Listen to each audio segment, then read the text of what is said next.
صلى الله عليك يا سيدي يا رسول الله. صلى الله عليك يا مولاي يا أبا عبد الله، يا رحمة الله الواسعة ويا باب نجاة الأمة. سيدي إن لم يجبك بدني عند استغاثتك أو لساني عند استنصارك فقد أجابك قلبي وسمعي وبصري. لبيك داعي الله، لبيك لبيك يا أبا عبد الله.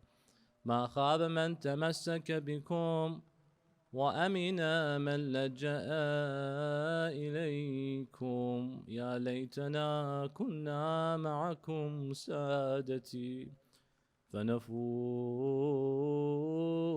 فوزا عظيما. قال الله في كتابه الكريم: بسم الله الرحمن الرحيم: وقضى ربك ألا تعبدوا إلا إياه وبالوالدين إحسانا. آمنا بالله. صدق الله العلي العظيم. صلوا على محمد وآل محمد.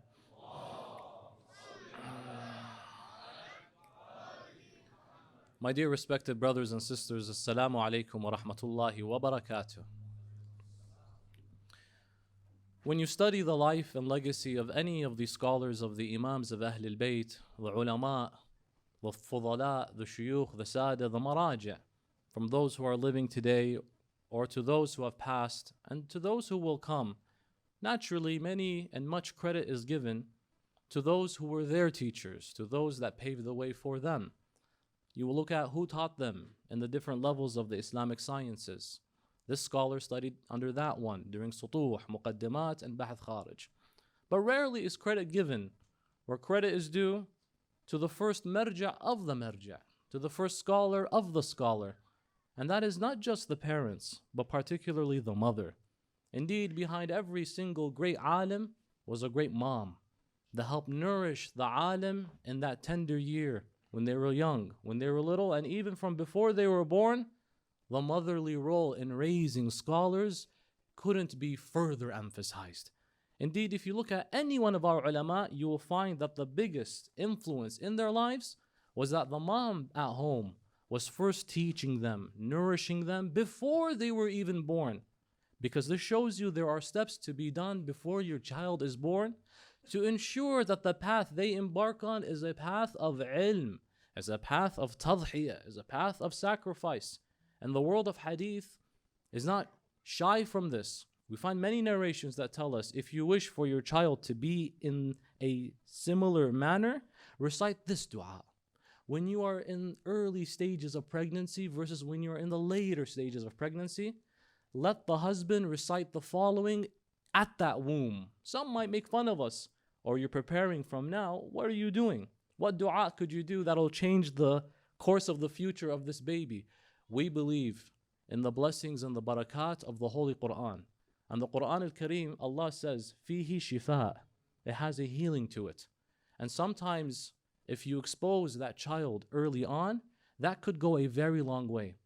Indeed, you find after childbirth, nursing the child, giving milk, al-rida'a, has an effect on the child's developmentary stage of whether or not they are successful and later on in life, whether they accept an aqeedah that is salima. Could you believe that there are ahadith by Imam Ali, when he says, تخيروا في رضاعكم كما تتخيرون في نكاحكم فإن الرضاع يغير الطباع. Did you pay attention? Select who suckles your child and gives them milk from their own essence. The same way you are delicate in selecting who you choose to marry. See how careful people choose their next potential partner, their potential prospect. They study everything about them. Imam Amir al-Mu'mineen says, don't give that child a single drop of milk from a source that you're not as clear about their background as much as you were clear about the background of your wife early on. Or your husband. At the end of the day, you're raising a child from this man who you hope is an upright person. But the way you are very careful about selecting that husband or selecting that wife determines how your child is raised. Now, of course, there are times in life, ahkam, shari'iyya were written about this. That if a lady finds herself unable to nurse her child, this is normal, then you have to also find an alternative. The best alternative, Ahlul Bayt would say, is to find someone who has a clean aqeedah and be selective about it. Because that milk that the child feeds, لا عذب الله أمي إنها شربت حب الوصي وغذتني باللبن.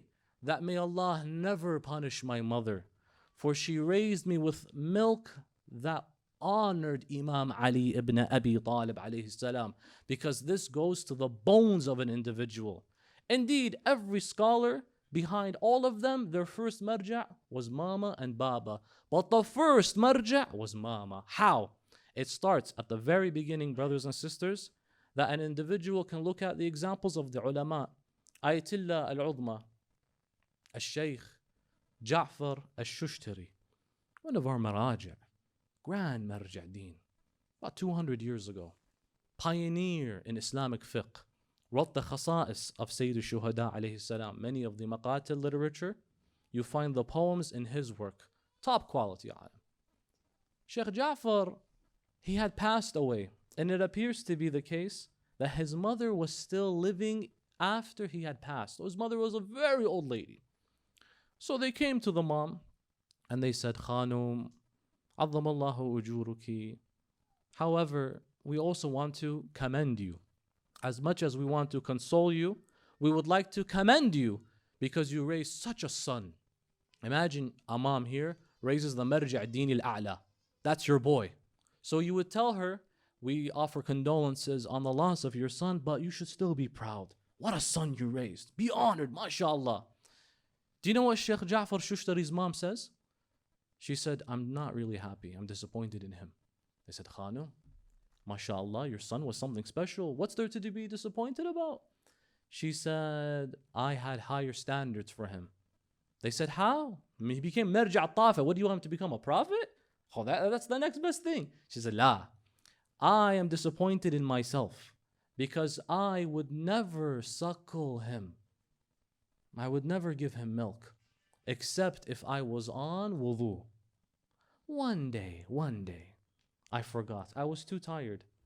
I was fatigued and I didn't make wudu, so I skipped it. And then after feeding him, I remembered, oh, I suckled him and I didn't give him wudu. I didn't give him milk from being in the state of wudu. And so I'm disappointed. Why? You ask me.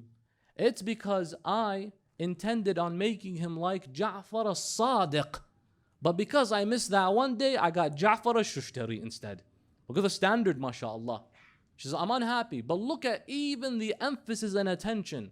Scary is the situation today that a lot of times parents, and we don't judge other people, we don't know their circumstances, but they find it a little too normal to relinquish the nourishment and the raising of their child to the responsibility of foreigners or people they don't know, or babysitters or teachers. And that's the sad reality of the education situation in the world today, that you drop your kids off at school and they're being raised by others, essentially. You're not really raising them much. So that nourishment is essential. But where is it coming from? This has an impact, because the impact can be very good, like Ayatollah Sheikh Ja'far Shushtari, or it can be very bad, like Ayatollah Sheikh Fadlullah al-Nuri.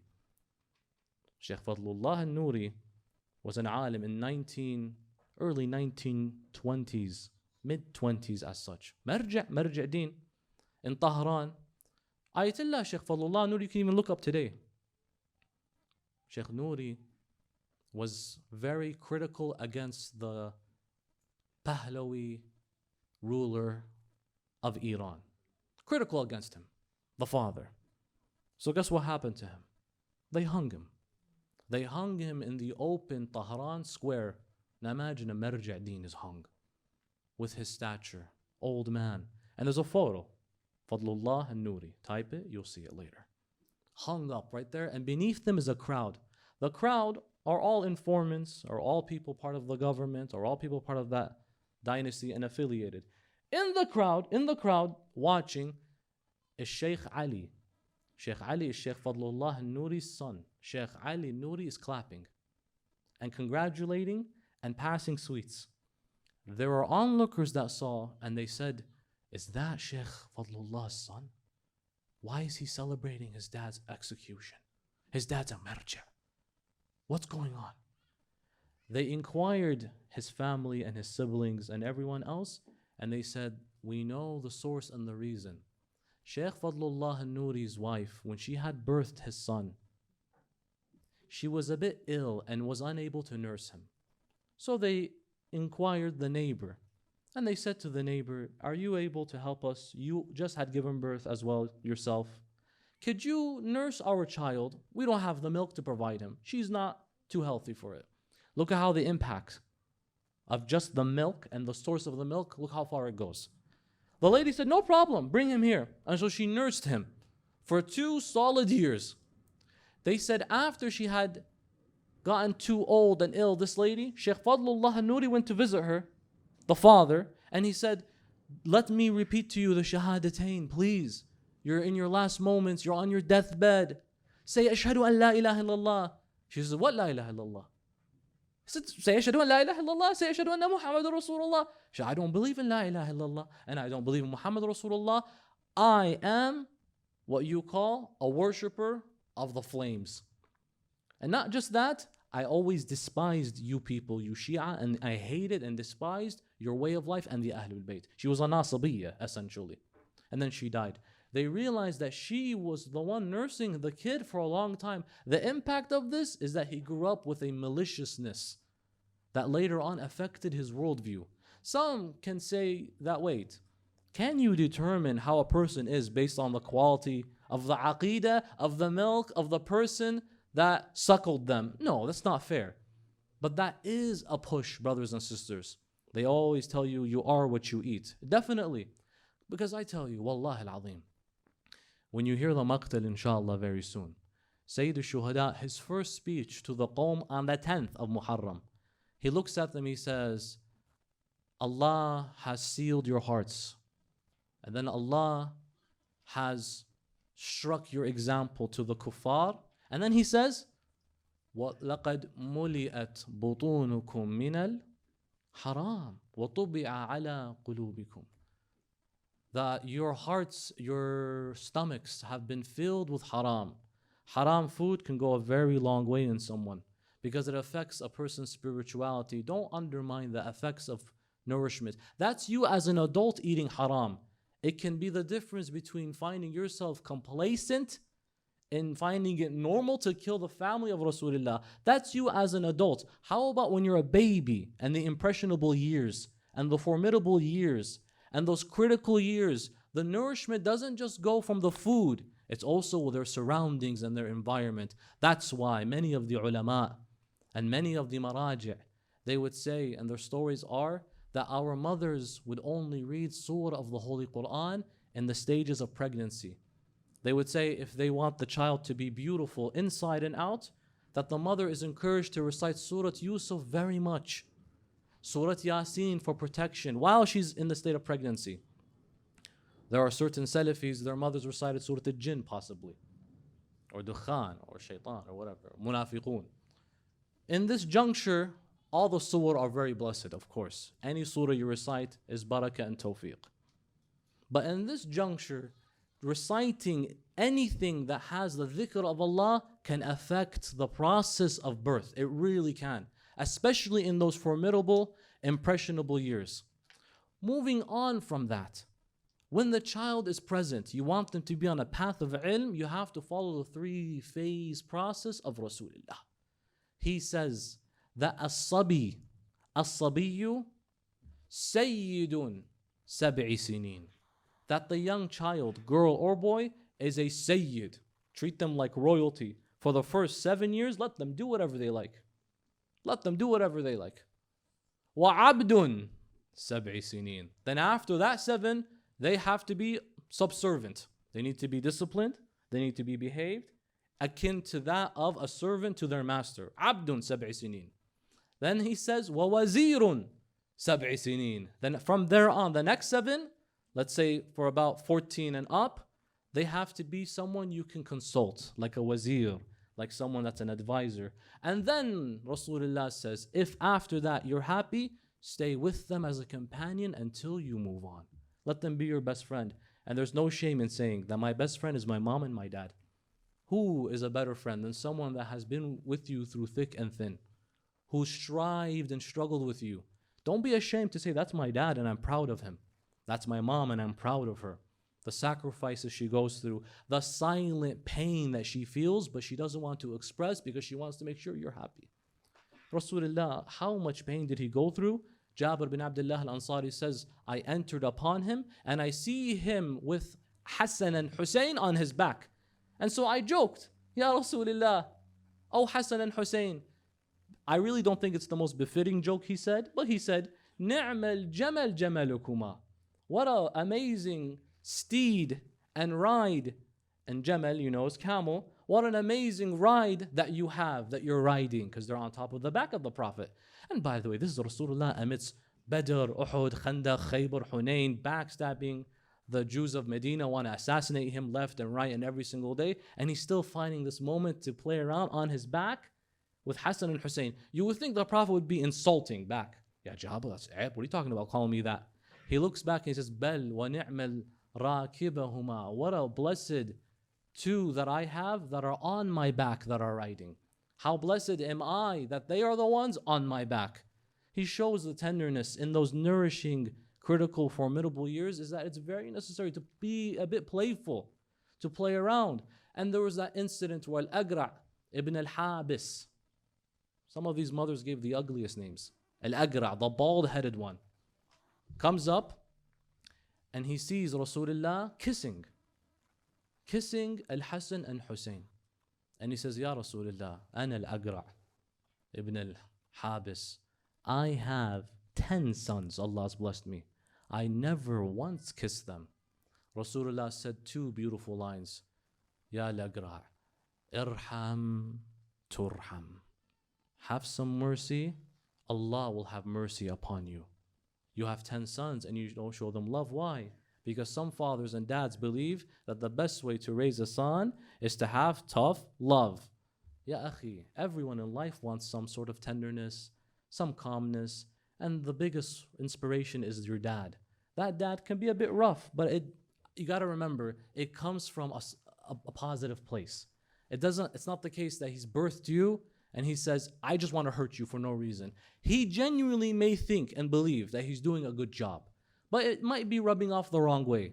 And inshallah, when you're a father, maybe don't use that example that you were taught. Just because you were given that treatment, rough love. My dad taught me this. Be rough, la tabki, don't cry. A man never cries. Who are you? More masculine and more manly than Amir al-Mu'mineen who would cry in the night? Or than Rasulullah? That's a true man. These are men. These are men of honor. But in this case, you have to show that calmness, that softness. That's why from 0 to 7, they're your Sayyid. In fact, we have a lovely hadith by the Holy Messenger of God, to which he says, tustahab,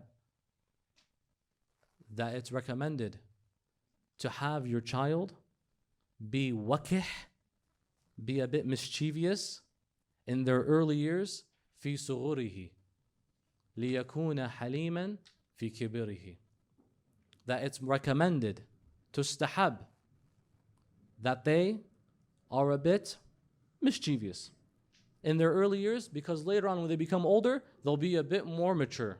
It appears to be there's like a proportionate relation, that if your child was really mischievous younger, then maybe later on they're a bit more well-behaved and well-mannered. Although some people, they still are mischievous and they'll never grow up. But there seems to be a proportionate relationship to that regard.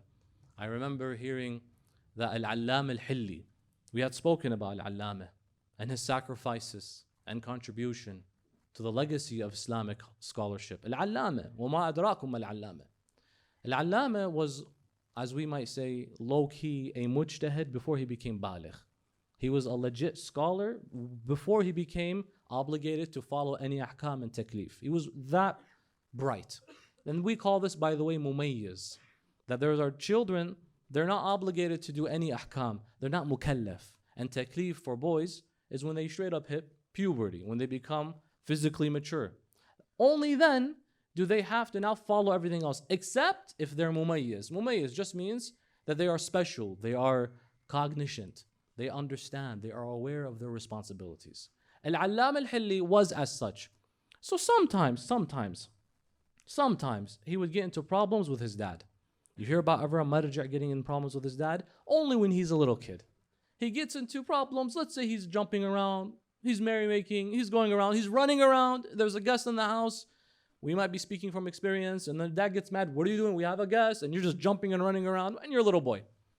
Al-Allama saw that afterwards his father wanted to give him a little bit of a discipline. Say he wanted to really talk to him, be firm with him. Of course, any form of physical discipline in Islam, Ahlul Bayt is haram.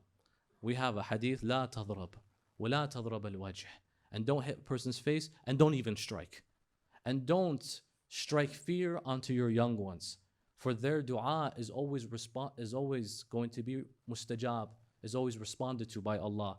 Why? Because the young one, Nabi Allah Musa says to Allah, Ya Allah, who is ahabbul khalqi ilayk? Who is the most beloved of your creation?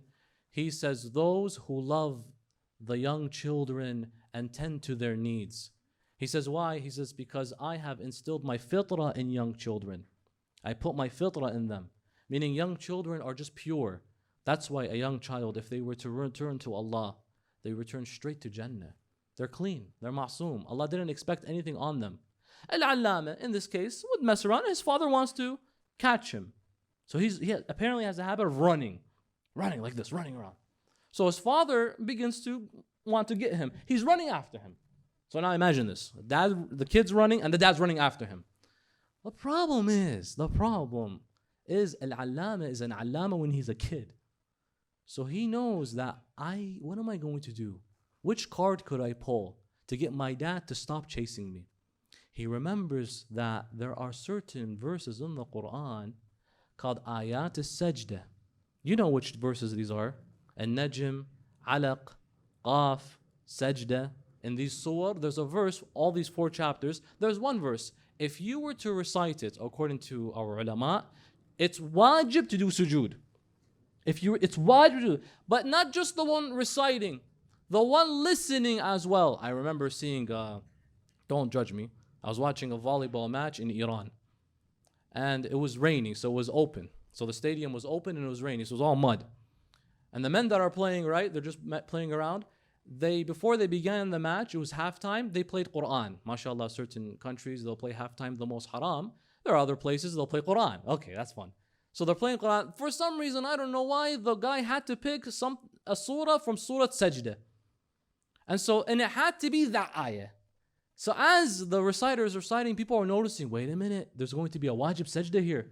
And it's raining, whatever. When the verse was recited on the sajda point, they had to all do sujood in the mud. Because it was all wet and whatever. Because you have to. It's compulsory. It's wajib. So if I say it, you all have to do sujood. I'll spare you for now, although it's ibadah, you know. In that context, Al-Allam al-Hilli, he knows something that he's not mukallaf. What is he, like 5 or 6? And so he begins to recite the ayah of sajda as his dad is chasing him. His dad has to stop to do sujood, but because he's not mukallaf, he can keep running. And he ran. That child clearly was nourished by what? The Quran, the ayat. But at the same time, what? He's still a child. Sometimes we're a bit too rough on our children, having high expectations. If they're between 0 and 7, Sayyidi. Al-Sabi, Sayyidu 7 sinin. Just say, let him play, let him have fun. Of course, within reason, obviously, nothing haram is done or inappropriate, within reason. Ahlul Bayt would say that the path of ilm begins when they are about 5. You begin to teach them salah. Let them copy you, let them play around.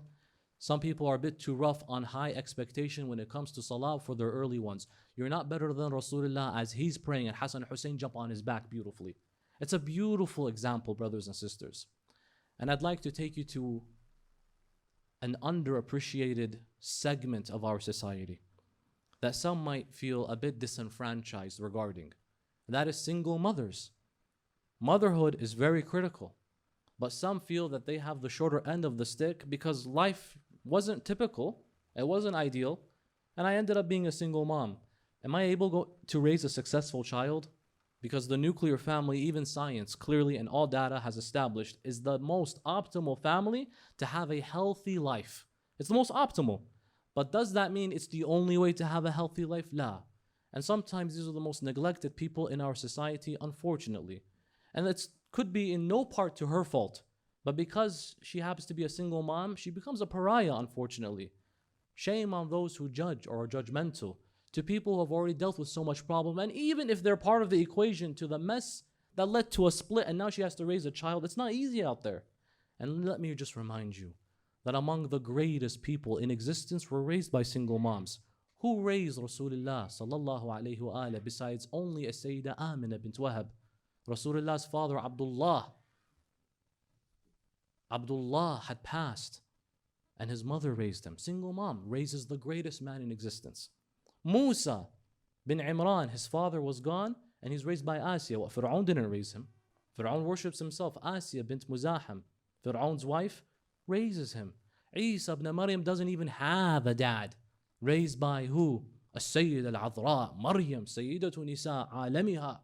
Single mom. Look at Imam Khomeini, for example, contemporary ulama. His father was killed, murdered in Tehran, raised by a single mom. And raised a man that became the marja of his time, revolutionary, etc. Look at our scholars, look at these figures. You're not at a disadvantage. You can create a revolutionary just by raising them with the love of Muhammad and Al Muhammad. Allahumma salli ala Muhammad. But it's going to take grit. It's going to take a bit of sternness. It's going to take that now I have to put the role of the dad and the mom. And I have to strive together. And by the way, that doesn't mean that because you're in a coupled relationship that your child will become Malik al-Ashtar. You have to make sure that in front of the child, you have to fake it until you make it if necessary. That we might be going through problems, but for the sake of our young boy, let's just smile in front of each other. Let's let bygones be bygones. Until we can't handle anything anymore, like physically, literally, in that case, figure things out. Make some exceptions. The Quran would always stress, وَالْإِصْلَاحُ خَيْرٌ. Do some reconciliation. If that's not likely, okay. But don't make it the case that the one who bears the burden is the young child, the young boy. That's why it was always recommended, and it always is suggested, that in times of clash between the families, take it to the different room and let the kid not see. Ahlul Bayt would emphasize and stress this. And something on the father's part is that we don't see this much. But a dad should be like Imam al-Hussein alayhi salam, salawatullahi wa salamu alayhi, and recite a few words of love for his wife and for his daughters and for his sons. Imam al-Hussein would write poetry for Rabab and Sukaina. And this young Sukaina sees that my dad just said the most beautiful words in front of me. Nourishment to the highest proportion. لَعَمْرُكَ إِنَّنِي لِأُحِبُّ دَارًا تحل بها سكينة والرباب أحبهما وأبذل جل مالي وليس بلائم فيها عتاب. How I love a house that has inside it Sukaina and Rabab. I spend all my money on them, and for the one who complains, why do you go excessive in spending on them, in treating them well? I say to him, don't worry, you don't know what I have. Look at the love of Sayyid al-Shuhada to his wife, Rabab. Sayyid Rabab is the mother of Sayyid Sukaina. He would send and write poetry. As a man, have you done that recently? The guy might do it for his wife. For your daughter, do it, it's okay. She sees you as the biggest hero in the world. She sees you as literally Superman. That's my dad. She goes to school, she talks about how much she's proud of you. Just like how one day, inshallah, you will talk about how much you're proud of her. But while she's little, she goes, she says, you know my daddy, you know what he did today? He bought me something so special. He wrote me poetry. He did 1, 2, and 3. Where do you learn this from, if not from the Ahl al-Bayt? This goes a long way, brothers and sisters. And one of the most prime examples in this case is none other than Sayyida Fatima bint Hizam al-Kilabiyya, al-Banin. Al-Banin alayha salam, the beautiful thing about her story is we learn from her life and legacy that you could be someone who's from a great family and you're a mu'min and you're mu'minah, but you don't necessarily have any direct relation to the Ahlul Bayt. You're not part of a scholarly family necessarily, but you're a good khuddam. If you're just a good khadim, some people feel like we have a disadvantage. We're not from ulama, we're not from Ahlul Bayt. These things, by the way, they really have no standing merit today. Sayyid, non-Sayyid, really, it doesn't have an effect. Allah looks at you, what's inside your heart. In fact, if you're a Sayyid, you might have more burden in the sense that, hey, at least represent the fam a bit better. But you can have a Sayyid and he's like Abu Lahab. And you can have a non-Sayyid and he's like Malik al-Ashtar. These things are just given to you predispositionally. But in this case, you find al-Banin, a family that's upright. In fact, the family originally is Christian, but raised on monotheism, and she was born into Islam. But she comes from that line. The thing about her is special is that she tells you, and you narrates in the hadith quite clearly, that she tells her mom, according to one hadith, Thumama, that Mama, I saw in my dream the moon and 3 stars fall on my lap. She's 20 years of age. Sayyida Fatima, ibnatu Hizam al-Kilabiyya. Mama, I don't know what this means. She says, wait until your father comes home and we can figure out what he feels. We'll interpret the dream. Dad comes back and he says, oh, my beloved daughter, I don't know anything to say except that this is an indication you're going to be blessed with 4 sons. But one of them is not like the other 3. This one will shine as bright as that moon at night. But she says, Father, I'm not even married. He says, if you ask me, that's my interpretation. At that exact second, they heard knocks on the door. And they inquired, who are you? And he says, Ana Aqil ibn Abi Talib. And I am here in a marriage proposal request. And they said, by who? He said, Sayyidi wa Mawlai, Abul Hasanain, Amir al-Mu'mineen, Ali ibn Abi Talib alayhi salam. Allahumma salli ala Muhammad. He's interested in your daughter's hand. I know about your family. Oh, the father of Fatima, Abu Fatima. She had no other siblings. And the funny thing is, her father's brother, her uncle, paternal uncle, his son is Shimr ibn Dhul Jawshan. She is a direct cousin to Shimr. And that's normal. You could have in one family a beautiful tree, one bad apple.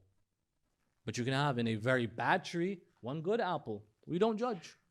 Just because someone has a last name that's amazing doesn't mean they initially qualify to be exactly like everyone else in their family.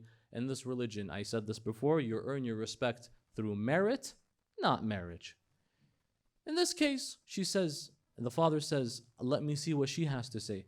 Immediately, instantly, al-Banin, or at that moment, she is known as Fatima, said, I accept, I approve. And it's what an honor, what a delight. Who are we for Ali ibn Abi Talib to propose in us?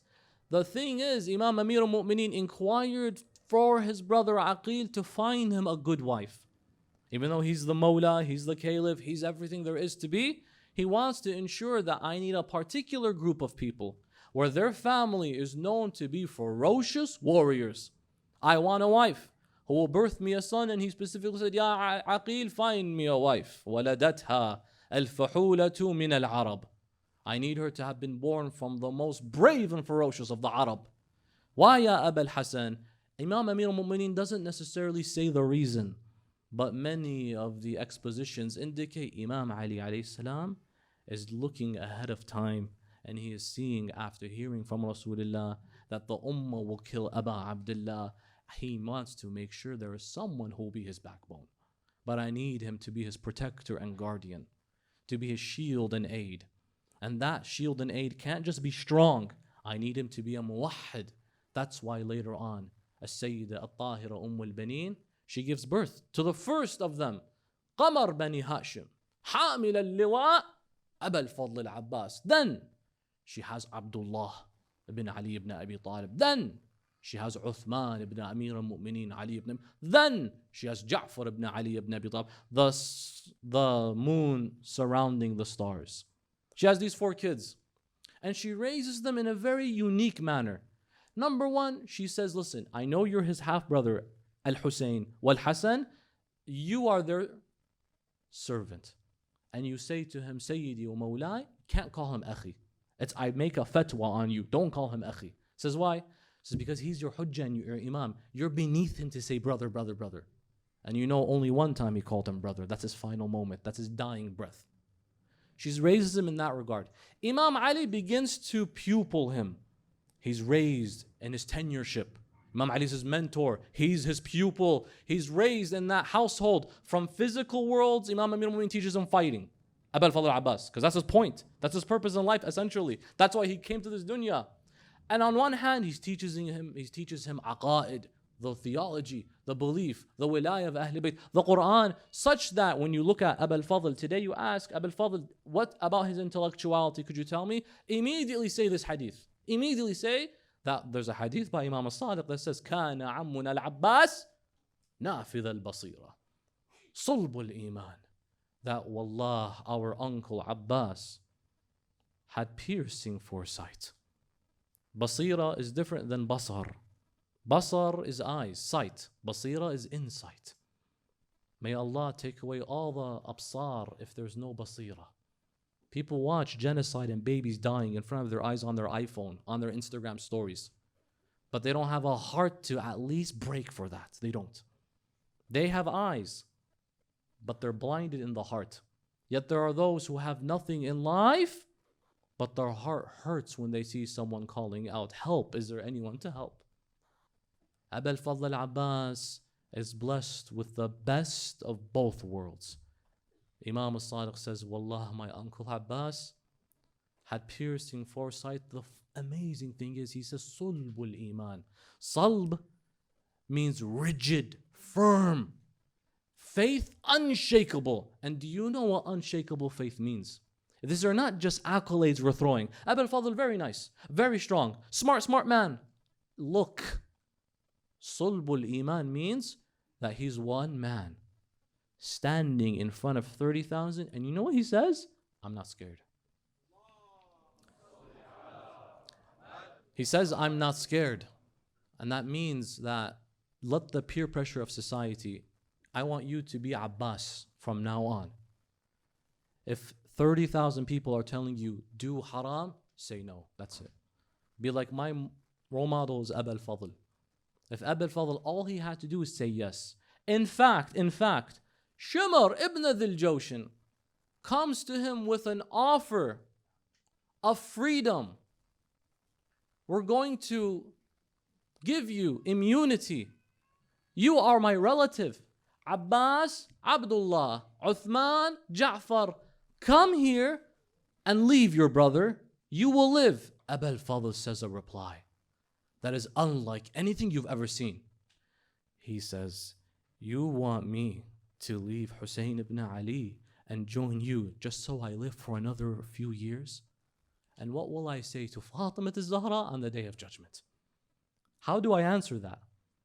I want to leave Hussein for the sake of you, with you, and life with you, and a few more years with you.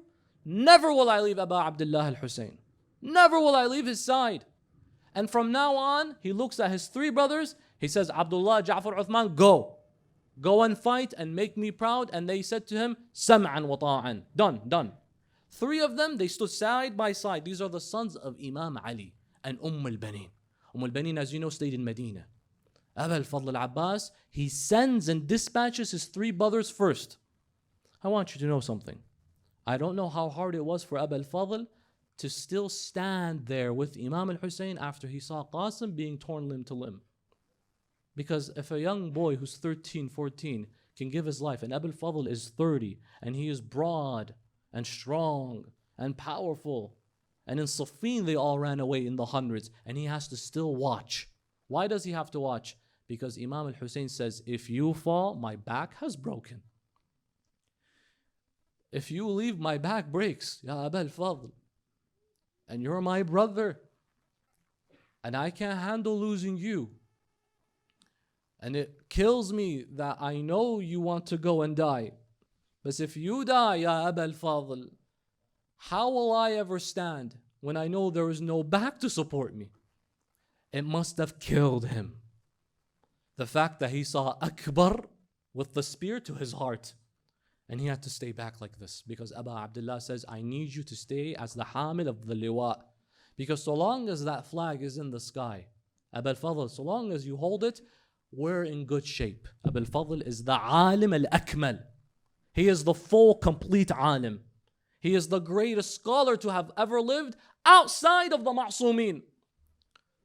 Abu al-Fadl Abbas is not a hujjah like Imam al-Hussein. He's not from the 14 ma'sumin. But he is the complete version of an insan that can ever exist. In all capacities and in all facets of life. Who can you see stands in front of 30,000 and he says, Tabban lakum? It's when you stand in the south and you see carpet bombing and bunker busters and you still stand your ground and they tell you leave and you stay standing.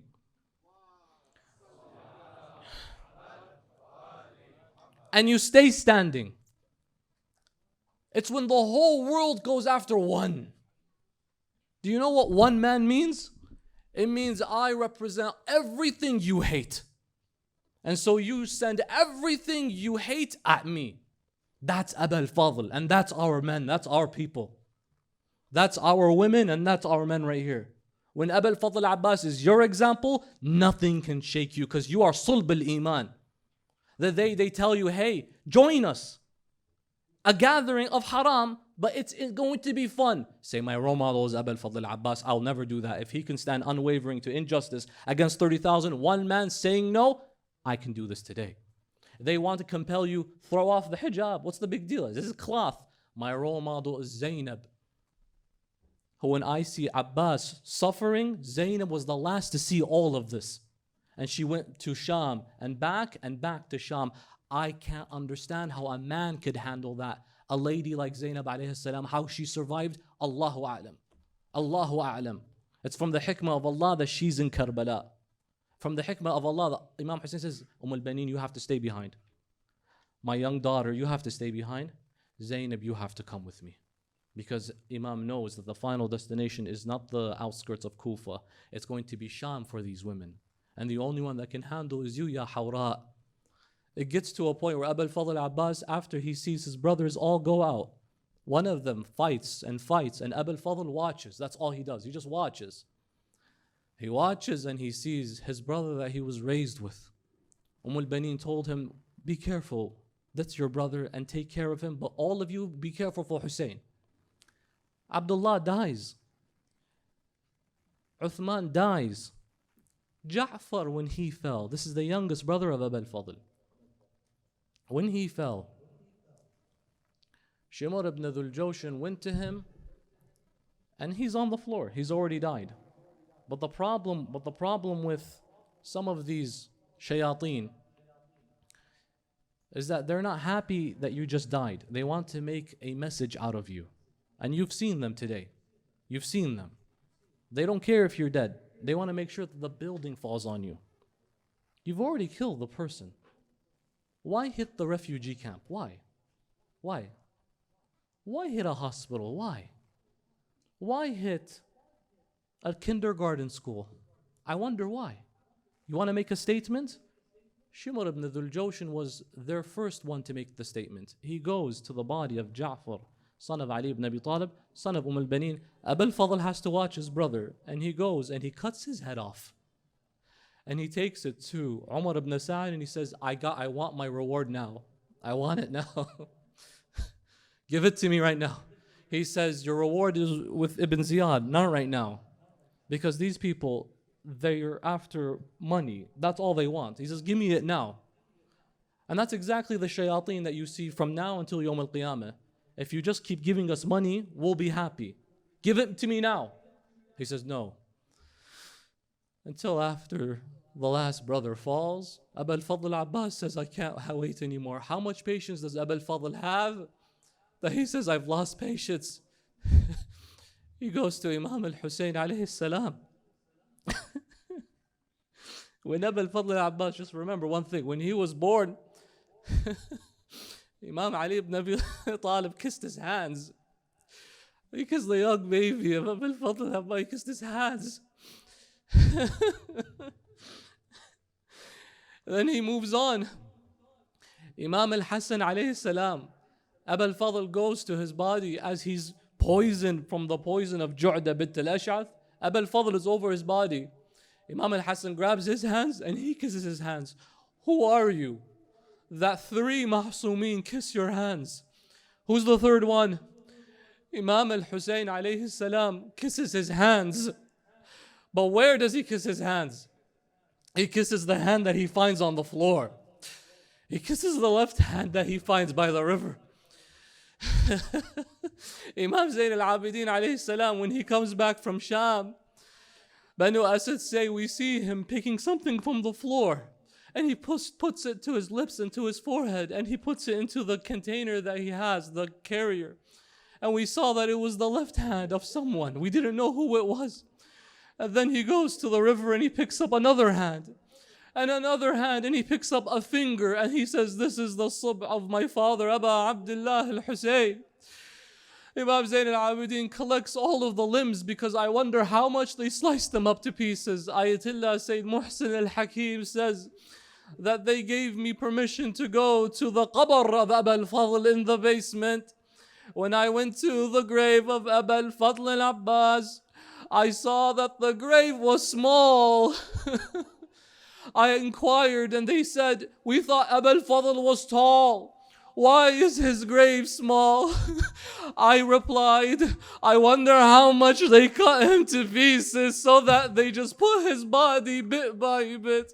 Wa Abbasa, together, wa Abbasa, wa Adshana, wa Ghariba, wa Shahida.